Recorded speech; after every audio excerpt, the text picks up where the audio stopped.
So আমরা এখান থেকে একটা প্রজেক্ট এখান থেকে সেভ করে রাখছি। আমরা মূলত যে প্রজেক্টটা দিয়ে একটু আগে যে ভিডিওটা দেখলাম সেটা এই প্রজেক্ট দিয়ে কাজ করছি। সো আমরা এরকমভাবে আমরা দেখতেছি যে আমাদের এইরকম অ্যানিমেশন হচ্ছে। তো এইরকম অ্যানিমেশন কীভাবে করতে হয় সেটাই দেখব। সো আমরা যে প্রজেক্টটা এখান থেকে রাখছি আমরা এটা সম্পূর্ণভাবে এখান থেকে ডিলিট করে দিব। আমাদের যে প্রজেক্টটা আমরা দিছি এখানে আমাদের যে টাইমলাইনের যেগুলো ছিল সব আমরা এখান থেকে ডিলিট করে দিলাম। ডিলিট করে দেওয়ার পরে আমরা যে এই টাইমলাইনের যে ইয়াগুলো আছে এখান থেকে আমরা একটা যে আমাদের অ্যাডোবি প্রিমিয়ার প্রো যে লোগোটা আছে সেটা আমরা এখানে নিয়ে এসেছি। আমরা কিন্তু যে কোনো ইমেজ দিয়ে এরকম একটা ডিজাইন কিন্তু করতে পারবো। সো এখান থেকে আমরা যেহেতু একটা নিছি, আমরা এখান থেকে একটা নিছি, যদি এখান থেকে আমরা না পারি ইনপুট করতে তাহলে এই যে এখান থেকে আমাদের যে ইনপুট আছে এখান থেকে আমরা যে কোনো ছবি কিংবা ভিডিও এখান থেকে নিয়ে আসতে পারবো। সো আমরা এখান থেকে একটা ইমেজ এখান থেকে নিয়ে এসে রাখছি। আমরা এটা টাইমলাইনে ড্রাগ করতেছি। তো ড্রাগ করার পরে আমরা এখান থেকে যে আছে আমাদের যে লোগোটা আছে সেটা কিন্তু এখানে চলে আসছে। যদি আমাদের একটু ছোট আছে তবে ছোটটাই পারফেক্ট আছে। যদি আমরা এখান থেকে একটু বড় করতে চাই তাহলে আমরা এখানে সিলেক্ট করে আমরা পজিশন থেকে কিংবা স্কেল থেকে আমরা এটাকে বড় করতে পারবো। তো আমি বড় করতেছি না, আমরা যেরকম আছে সেরকম রাখতেছি। রাখার পরে আমরা এখান থেকে যদি আমরা ইফেক্টসে যাই, আমাদের ইফেক্টসে আমরা এখান থেকে কিন্তু এরকম থাকবে না, মূলত এরকম থাকবে। তো আমাদের ইফেক্টসে যাই, আমরা এখানে এরকম অ্যানিমেশন করানোর জন্য আমাদের একটা ইফেক্টস অ্যাপ্লাই করতে হবে। সেই ইফেক্টসটা আমরা এই ইফেক্টস যে প্যানেল আছে সেখান থেকে আমরা নিয়ে এসে নেব। তো আমরা এখান থেকে যে ইফেক্টসটা নিব সেটা হলো ট্রান্সফর্ম, যেটা আছে আমাদের ট্রান্সফর্ম। এই ট্রান্সফর্ম এখানে যদি আমরা এখান থেকে ট্রান্সফর্ম লিখি, এই যে ট্রান্সফর্ম লিখলেই আমাদের এখানে যে ডিস্টর্সের মধ্যে যে ট্রান্সফর্মটা আছে আমরা সেখান থেকে কিন্তু এটা করে নিতে পারবো। সো আমরা এখান থেকে যেহেতু আমাদের এখানে ট্রান্সফর্ম চলে আসছে, এক্ষেত্রে আমরা এখান থেকে ড্রাগ করে আমাদের যে ইমেজ আছে কিংবা আমাদের লোগোর যে ইমেজ আছে সেটা উপরে আমরা এরকম নিয়ে এসে ছেড়ে দেবো। ছেড়ে দেওয়ার পরে আমরা চলে যাব ইফেক্ট কন্ট্রোলে। এই আমাদের ইফেক্ট কন্ট্রোল চলে আসছে এখানে। আমরা যদি এখান থেকে যদি না পাই তাহলে আমরা এখান থেকে উইন্ডো থেকে আমাদের যে ইফেক্ট কন্ট্রোল আছে সেটা টিকমার্ক দিলে আমারটা চলে আসবে। তো এখান থেকে আমরা যেটা করব, এই যে আমাদের যে ইফেক্ট কন্ট্রোল আমরা দিলাম এখানে কিন্তু কোনো পরিবর্তন হবে না, আমাদের পরিবর্তন করতে হবে আমাদের ইফেক্ট কন্ট্রোলে যে। তো ইফেক্ট কন্ট্রোলে যে আমরা এখান থেকে আমাদের যে স্কিউ যেটা আছে এই স্কিউ অ্যাক্সিস যেটা আছে এই দুইটা নিয়ে আমরা কাজ করব।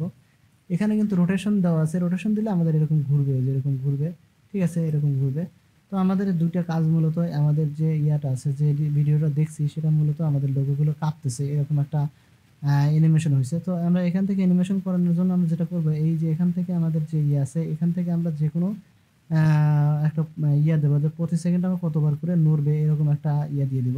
তো আমরা এখান থেকে মূলত 5 দিলাম, আমাদের 5 এখানে দিলাম। দেওয়ার পরে আমাদের এখানে দেখবো যে এইখান থেকে আমাদের উপরের দিকে এবং নিচের দিকে কিন্তু উঠে গেছে, ঠিক আছে। এই যে এখান থেকে এতটুকু চলে আসছে এবং এখান থেকে এতটুকু চলে আসছে। আসার পরে এই যে আমাদের যে স্কিউ অ্যাক্সিস যেটা আছে এইটাতে আমরা কি করবো, একটা কি ফ্রেম নিব। কি ফ্রেম নেওয়ার পরে আমরা চলে যাবো একদম লাস্টে, একদম লাস্টে চলে যাবো এখান থেকে। এখানে লাস্টে গেলাম, যাওয়ার পরে আমরা এখান থেকে এই যে আমাদের কত নিব আমরা সেটা এখান থেকে নিব। তো আমরা এখান থেকে 10x নিলাম, 10x নিয়ে আমরা এন্টার দিলাম। দেওয়ার পরে আমরা এখান থেকে যদি একটু দেখি, এখান থেকে আমাদের একটু প্লে করি, এই যে আমাদের অ্যানিমেশন কিন্তু খুব সুন্দরভাবে হয়ে গেছে। তো এটা যদি আমরা একটু বাড়াইতে কমাইতে কিংবা করতে চাই তাহলে কিন্তু আমাদের আরেকটা কাজ করতে হবে। আমরা এখান থেকে একটু চাপিয়ে নিলাম, একটু চাপিয়ে নিয়ে আমি তারপরে দেখাচ্ছি। তো আমরা এই যে এখান থেকে চাপিয়ে নিলে আমাদের অ্যানিমেশনটা কিন্তু খুব দ্রুত গতিতে হয়ে যাচ্ছে। কিন্তু আমরা যা চাচ্ছিলাম যে এই অ্যানিমেশনটা আমরা দ্রুত গতিতে দেবো না, আমাদের এখানে কিন্তু দ্রুত গতি হয়ে গেছে। আমাদের অ্যানিমেশনটা খুব তাড়াতাড়ি কিন্তু হচ্ছে এখান থেকে। তো আমরা আস্তে আস্তে করানোর জন্য আমরা যেটা করবো, এখান থেকে আমাদের যে কি ফ্রেম আছে সেই কি ফ্রেমটা ডিলিট করে দিয়ে আমরা এখান থেকে যদি এইটা একটু কমিয়ে দিই, মনে করে কত দিব, দিলাম 20 দিলাম, 20x দিলাম। 20x দিলে পরে আমাদের এটা একটু আরও দ্রুত গতিতে হবে কিন্তু এটা। এখন যদি আমরা কিন্তু প্লে করি, এই যে আমাদের এটা কিন্তু খুব সুন্দরভাবে হয়ে গেল আমাদের অ্যানিমেশনটা। সো মূলত আমাদের যে অ্যানিমেশন আছে সে অ্যানিমেশন এইভাবে ক্রিয়েট করতে হয়।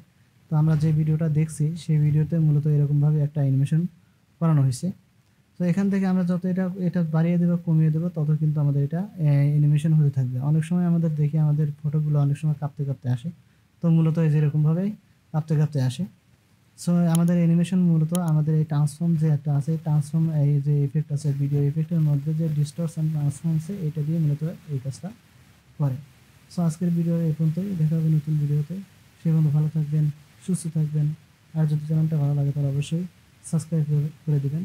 ভিডিওটা ভালো লাগে অবশ্যই লাইক করে দেবেন।